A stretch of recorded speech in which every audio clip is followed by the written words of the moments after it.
Sometimes making the right real estate investment can feel like a showdown in the wild, wild west. Well, saddle up, partner, and ride along with attorney and real estate broker Marshall Biddle as he shares his expert advice and insight on real estate, the law, and more. Welcome to Real Marshall Law. Greetings and welcome to the Real Marshall Law. Hello, Marshall. Hey, Jack. Good to have you with me again Yes, sir. this week. Thank you, man. I Of course, appreciate you're it. paying for me to be here, so Hey, you that's how it know works. I'm going to be here. That's right. That's what we're here for. All right, so we kicked off the inaugural broadcast last week. We're back for our second show, and politics is something that we're not going to dwell on a lot. But no, for sure. as we sit here, yesterday was the big day for the Republicans anyway. Yeah, South Carolina and, Nikki Haley versus Donald Trump.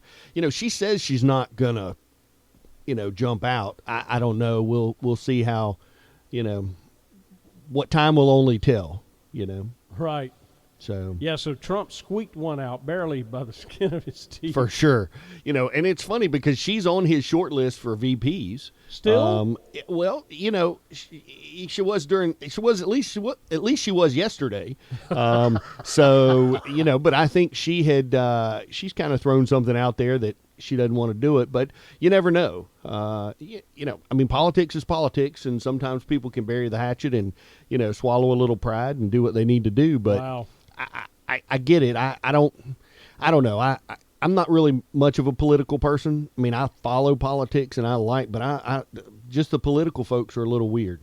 Well, not weird. They're just strange, and maybe that's just weird too. But, sometimes people depend on how the wind's blowing as to where they're going to go and what they're going to do. So sure. Sometimes that's just a little more than I'm interested in. I don't like to change my attitude with which way the wind's blowing. So I tend to stay pretty steady where I am. Yeah, you try to set up a plan of action on either which way. I mean, I think we put too much stock in who's president as to how that impacts our economy. Yeah. Because the buck stops at my kitchen table with me. Absolutely. Yeah, I get it. And I'm not waiting for somebody to come riding in on a horse, but it does have an impact. I'm not saying that, I control my destiny entirely. No, but it also depends on who's in charge of the Senate, who's Sure. in charge of the House. And if you got all three, sometimes you can get a lot done. But on the other hand, you have all three, sometimes you can't get it done. Sure. Trump had all three and couldn't get it done. It's amazing how one person can become the lightning rod to slow things down when you get there. And you're like, man, I didn't see that coming. Was that guy Manchin from West Virginia? Is that right? Yeah, Joe Manchin. Joe Manchin. So, he became the holdout decision in a lot of that stuff with the Senate. And, it is what it is. But all of a sudden, he's got all the power. But that doesn't translate back home for the people who would either send him back or send him home. And the polling says that he's not going to win that seat, so he's out. Yeah, well, and that's good. I don't even think he's going to run, which means it must have been pretty. No question. Well, and there's a lot of those guys. There's a lot of House members that are House Democrats, a couple of House Republicans that aren't going to run again because they know that those decisions, they'll pull a Tom Rice. Tom Rice was Trump guy, and then all of a sudden, he let the political wind turn him around, and his sail took him in a different direction. And how did that work out for him? As John Boy and Billy say, not too good. So if you would have told him that decision would have vacated him from office, he would have told you, I think you're crazy. Obviously, he wouldn't have done that. And I hate it for him, but actions have consequences, Jack. We all know that. Well, they do, and we lost a seat on the House Ways and Means Committee when he did that. Yep. Which adds to it, and I always throw that in there as far as he had to be smarter than that. Well, we would hope. Or maybe I just thought, along with a lot of others, that we gave him credit that he was smarter than he actually was. Right, one would hope. Yeah. And you have to be smarter than your average But bear. I've made decisions that were the wrong decisions. Phew, I wish I had a quarter for all the bad decisions I've made. Wrong decisions, not necessarily bad decisions. Yeah. But one must be smarter than your average bear. I mean, that's how it works. I think we put too much stock in the intellect of who we elect. Oh yeah, for sure. Well, On both sides. Switch gears and you talk about celebrities. Celebrities are entertainers. Here we are now, entertain us. I mean, I get it, but when we start caring what they think, who are they to tell me? I mean, they live in a jaded, atmosphere, in a bubble. They have different controls that they oversee and what makes them tick. Somebody that has to worry about making a payroll, somebody that has to worry about, making sure the children get fed and the babysitter's coming and getting paid on time and that kind of stuff. They don't have to pick up a nanny and pay that nanny $150,000 a year to take their child. That's a convenience for them. Sure. It's a different kind of world. Yeah. All right, well, we really got political today. I'm yeah, sorry. just a wee bit there. I'm sorry. No, that's okay, You know. because I did want to weigh in on the political side Yeah. of things, because they do come back and they impact markets. For sure. And real estate is one of those huge deals. Bad political policies in, say, New York and New Jersey are the reason that so many people are moving here. Absolutely. I don't care. That's just an honest statement. Yeah. You'd have to be a fool not to buy into that. Well, and it's not only moving here, but you got the Californians that are moving to Texas, and they're talking about Texas becoming, the new corporate mecca, for people that want to go to a red state and, not get the blue state blues, if you will. So yeah, a lot of that's going on. A lot of people come down here now. Some of the issues we have is those people come from those blue states and they get here and realize how good we have it. Then they think about, well, we used to do it like this back home, and quite frankly, if you liked it so much, you should have stayed there. Sure. But, don't come here. Just come here, marinate, give it a chance, be willing to accept kind of the Southern way, which is, come in, set your watch back 25 years. Sure. And, let's see where the task takes us. Well, the folks in Austin, Texas are saying the same things about people moving into California. I mean, Austin has become a left of center city. Yep. And a lot of folks that have been, second, third, fourth generation Texans, they're saying, leave your politics at home. Absolutely. You're coming here because we got good politics. And Texas isn't as red as it used to be. No, it's starting to be a little purple. Yeah, and so Right. you have people complaining. They'll go to a county council meeting and complain about hearing gunfire. Yeah, for and I'm sure. like, hello, you're in Texas. Right. And we have some of that here. That's popped Yeah, up yeah, we at our do. local county council. But policies elsewhere can dictate, the real estate market. Yeah. And that's something that's been driving real estate prices here. How's the market shaping up? It's not too bad. I think that there was a little bit of a decrease by the end of December, that we were, looking again at the market. I think that, this month into or last month into January, I think it's going to be another significant decline. At least that's what the market numbers are looking like maybe, 0.4%, which is not a lot, but that's what they're looking at. I think they're talking about maybe some increase by the end of the year of 4 or 5%, or 0.5%, which is not significantly, but I think there's, I think we're going to be in a good position here in Myrtle Beach. We always tend to be the last to fall off and the first to come back. When it comes back again, it's a tourist destination, if you will. And I think that a lot of folks want to be here, be close to the beach. We don't have as many hurricanes. It's not as extremely as hot as it is in Florida. And of course, we don't have to deal with all the, riffraff from up in the north. So, Okay. But I think the markets are doing a lot of different things. Of course, it's an election year, and so that depends on a lot of stuff. I think a lot of people are thinking, well, let's see what happens with the election as to whether we really need to abandon ship or staying steady. Okay. Well, I want to take a quick little breather and come back, maybe talk about the difference between pricing Okay. and valuation a little bit more. Okay. Sounds good. Okay. All You're right. listening to Real Martial Law. Stick around, there's more real martial law still to come. If you're buying or selling real estate and you need an attorney, contact Marshall Biddle at the Biddle Law Firm.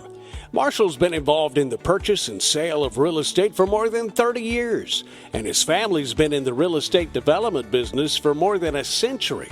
In addition to being an attorney, Marshall is also a licensed real estate agent here in South Carolina. The Biddle Law Firm is located at 913 3rd Avenue in historic downtown Conway and online at biddlelawfirm.net. Howdy, partner. Welcome back to Real Marshall Law. We're back with episode number 2. Still Right. has that new car smell. I know, right? I love that new car smell. Both of them. Yeah, one either and two. that or the dog got a bath. Yeah, for sure. Luchasaurus in here sleeping on the floor. Yeah. Not a care in the world. Yeah, I never leave home without him, Everywhere. I know. He goes everywhere with me, and sometimes it's a bit of trouble. And if I do leave without him, he's not happy. So, Well, let's not stir up too much noise in here. He looks like he's having fun. yeah, well, if he Doing snores, nothing. if he snores a little bit, we might give him a microphone. That's okay. Right. Snoring is allowed. For sure. It is at my house. Yeah, definitely. Sometimes I'm on the couch with it, but still, I'm a snorer. Well, I used to be a snorer. I was a chronic snorer, but I have a CPAP now. So Does that help you out? You're more rested? saved my marriage. Yeah. Absolutely. Yeah. I don't think we slept in the same bed for almost 8 years. Good Lord. And, yeah, it was bad. And I just didn't know. And had never done a sleep study or any of that stuff. Not that we're getting off on CPAPs and those kind of things, but yeah, absolutely. I had no idea that literally I was exhausted all the time. I get in the car, drive somewhere with the family, and I'm falling asleep. It didn't matter what time it was, morning, noon, night, afternoon. I was just sheer exhausted. Had no Wow. idea. Couldn't figure it out. I didn't know. I didn't know anything was wrong, And but the CPAP has saved my life. Allowed me to drive 30-something hours all the way to Kansas, never miss a beat. So, Okay. Benjamin was impressed. Right? That's your son, I Yeah, assume. of course. Yeah. Captain Ben. Okay.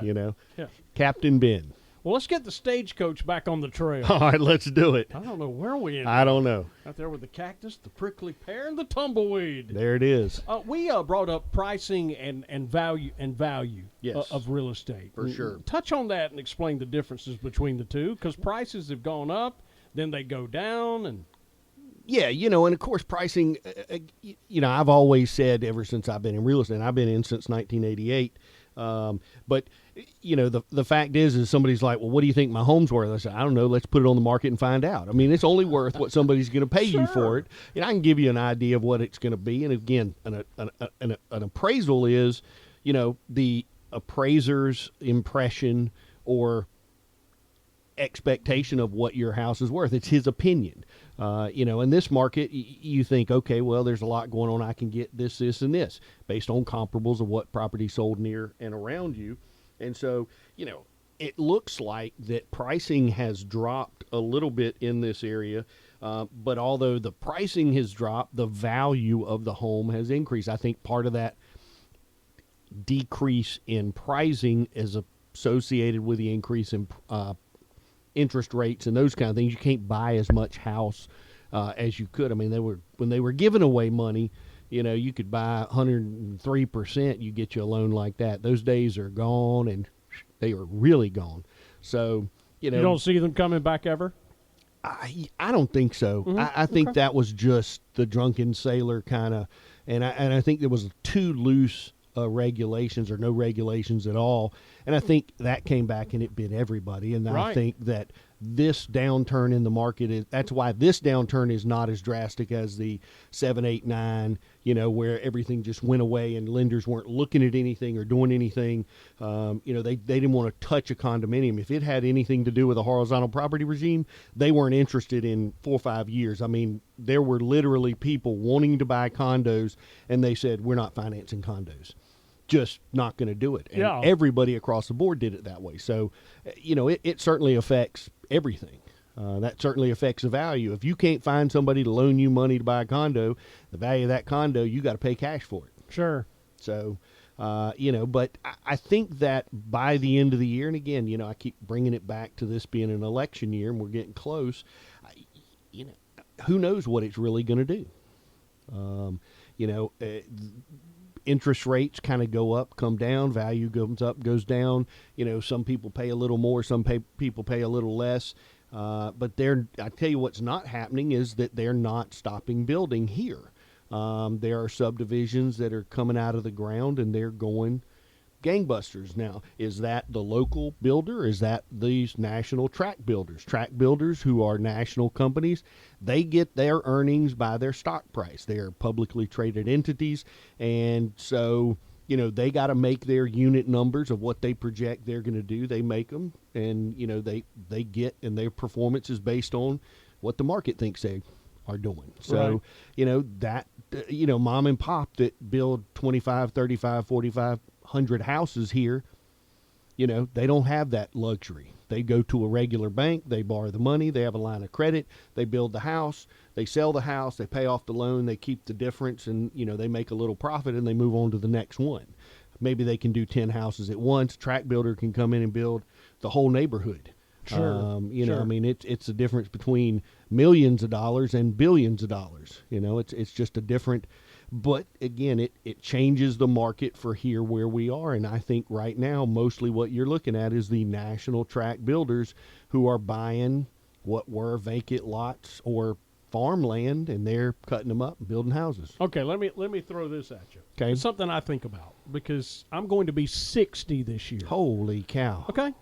Now, people that are buying these houses here are my age and older. Yep. You can go back maybe 15 years. So we're looking 45 to 70 Yep. is who's buying the houses. That's now. right. Okay. So you go forward with a 60-year-old like me buying a house.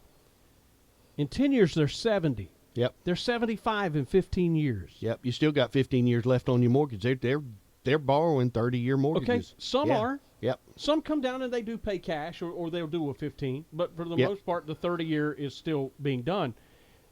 What happens inventory-wise? Does it change? Because people that have lived here or they're just going to look at buying their first home, they're being priced out. Absolutely. There's something to be said for just having an apartment. People look at homes as investments, and that is debatable. Sure. I mean, I know what I'm spending Yep. on a home. I mean, it's kind of an asset, but I got to take the equity out to realize that asset. You see where I'm going with this? Yeah, absolutely. So what happens? Are we going to have too much inventory in 15 years? Or should I not worry about it because I'm 60? That's probably the case. I'll tell you, it's interesting. I've had half a dozen clients come see me in the last 60 to 90 days who sold houses up north, came down here and bought, and they are late 70s, early 80s. Yeah. And I'm thinking buying a brand new house, and they are financing because they're using, instead of using their money and buying the house, they're buying the house using the bank's money, and then they're living off of that money that they earned off selling their house up north. And I guess they figure if something happens to them, their kids can deal with it. And I don't know that that's good, bad, or indifferent, Right.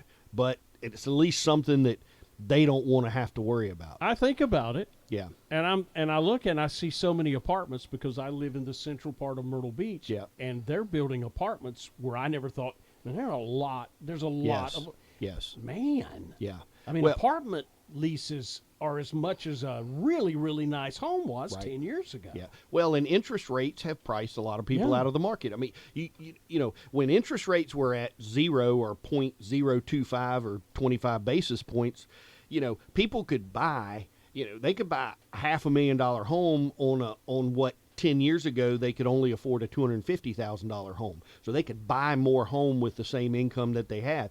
Those days are gone because they've bumped the interest rates, and I don't know, 7.25. I mean, I've seen some significant rates. It's dropped a little bit, maybe it's 6, but that's a tremendous difference from where they were 5, 6, 7 years ago. And I think it's affecting everything, and a lot of people can't afford a house. So they come down here, they're living in an apartment. And that apartment, if they could afford to make a house payment, if they could get financing to pay the kind of payment that they're making on there, they could live in a really nice house. Yeah. But they're paying that for a lease, but it's a different risk, different market. Yeah. know? There's upsides and there's downsides to pretty much any scenario. Yeah. And then there's a lot of these things where they've taken these things, they call them cottages, and there's two of them. Used to be duplexes. Now they call them cottages. And, I drove through a neighborhood the other day, and this neighborhood has no garages. which I thought was interesting because, everybody from the north has always had a garage. And when they come here, they park in the driveway and they finish their garage into a hangout.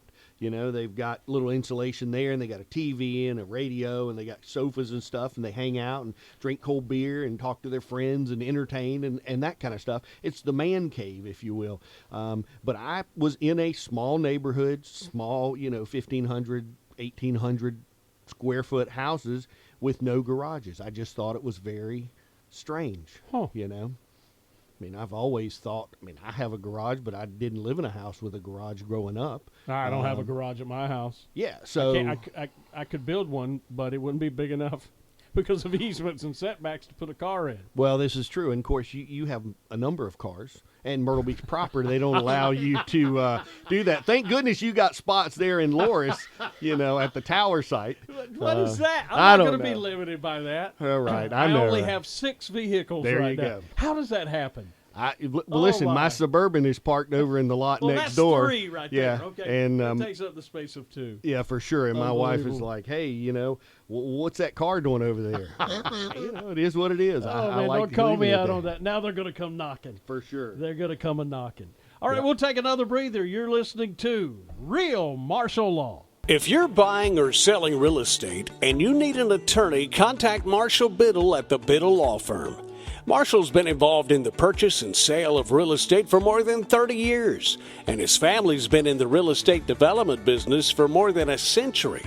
In addition to being an attorney, Marshall is also a licensed real estate agent here in South Carolina. The Biddle Law Firm is located at 913 3rd Avenue in historic downtown Conway and online at biddlelawfirm.net. It's time for more straight shooting with attorney and real estate broker Marshall Biddle. Welcome back to Real Martial Law. Oh, yeah, Real Martial Law with me, Jack Murphy, and, of course, the star of the show is Marshall Biddle. He's a local attorney, a real estate broker. You've been doing this real estate thing for decades. Yeah. 1988 was the first time I was licensed as a real estate salesman, and in those days we had offices with phones in them, but they didn't ring. We had to make things happen. And So you're saying that there was a silver lining to Hurricane Hugo? oh, absolutely. Hurricane Hugo basically destroyed all of Garden City, and man, it came back with a vengeance. So most of the beach too. The north end, anything that was on the ocean front, the insurance paid for a lot of reconstruction. Changed a lot of things, and a lot Yeah. of people, just cashed out. And Yep. that's how I looked at it. Yep. That was my first summer here. Yeah. And I look at what was there previously. I didn't know all the dollars and the cents, but I said, man, this hurricane was a blessing for a lot of folks. Now, obviously, it wasn't that at the time, No.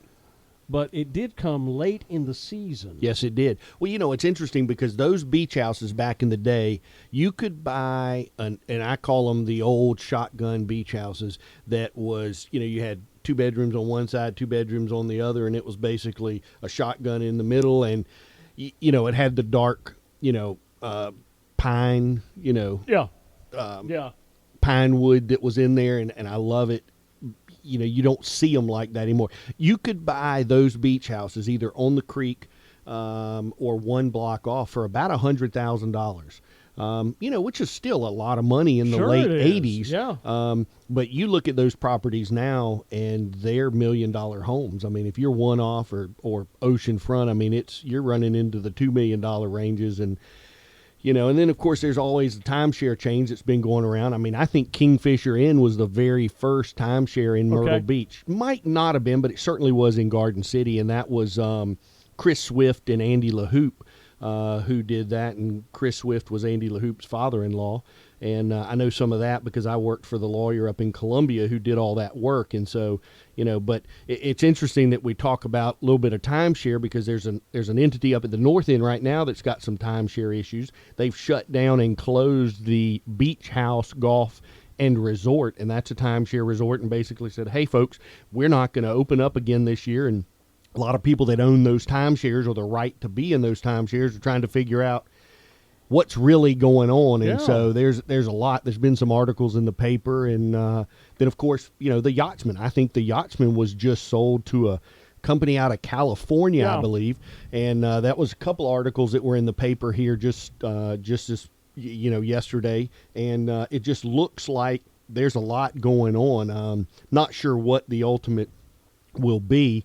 Timeshare is a different animal because you have the right to occupy that during the time that you're there. You don't actually own the real estate. Now, you might have an indenture deed for that time or that week or something like that, but you don't actually own the unit. That's a little different. The Yachtsman, I'm pretty sure Yachtsman was timeshare as well, but I'm not sure. It's been a while. But I tell you what, I'll do some looking into that because both of those properties are big properties. I think that crowd from California came in and bought Yachtsman.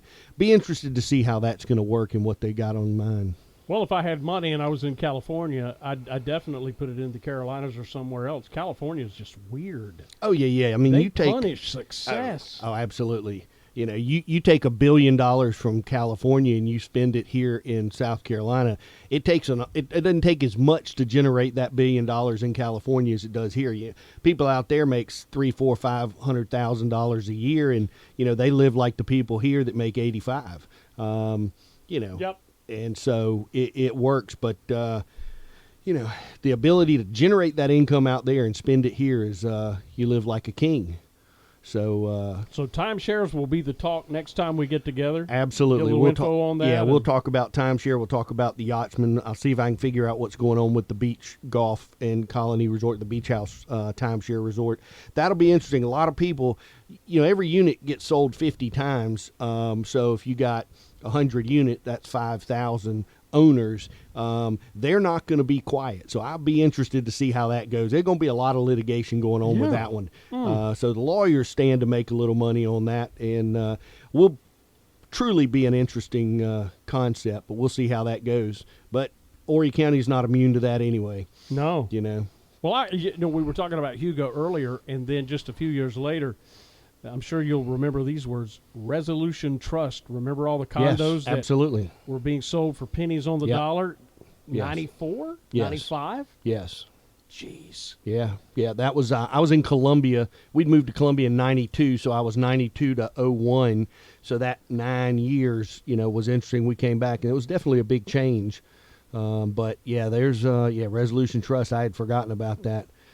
Banks were owning. There was a lot of bank-owned property that foreclosed a lot and then got that done. Foreclosures were gangbusters.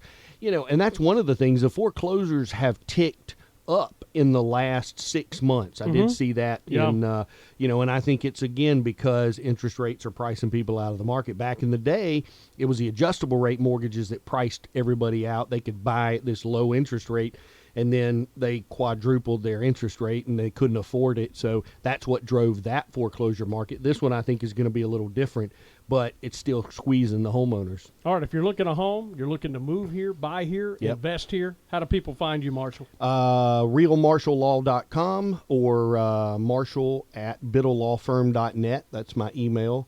Also, biddlelawfirm.net. That's my website for my law practice. And again, I'm practiced here in South Carolina.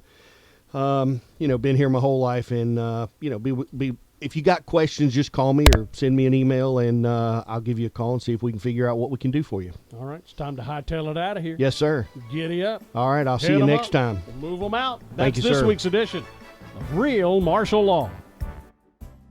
When it comes to real estate and the law, Marshall Biddle is keeping it real. You're listening to Real Marshall Law. If you're buying or selling real estate and you need an attorney, contact Marshall Biddle at the Biddle Law Firm. Marshall's been involved in the purchase and sale of real estate for more than 30 years, and his family's been in the real estate development business for more than a century. In addition to being an attorney, Marshall is also a licensed real estate agent here in South Carolina. The Biddle Law Firm is located at 913 3rd Avenue in historic downtown Conway and online at biddlelawfirm.net. Real Marshall Law is a paid program. The views expressed on this show are those of the hosts and guests and do not necessarily reflect the views of the ownership or management of this broadcast station.